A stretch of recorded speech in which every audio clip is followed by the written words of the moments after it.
ورژن قدیمی یا جدید بازیکن‌های فوتبال پارت 3.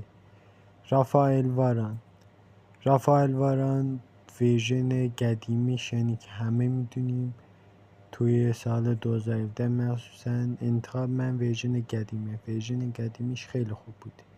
پس واران ورژن قدیم.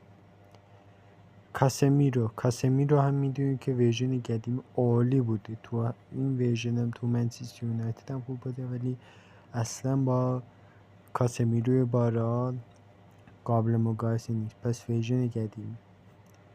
رابرت لواندوفسکی تو هر ورژن عالی بوده. اینو شما تو کامنت ها بگید، ورژن جدید یا ورژن قدیم.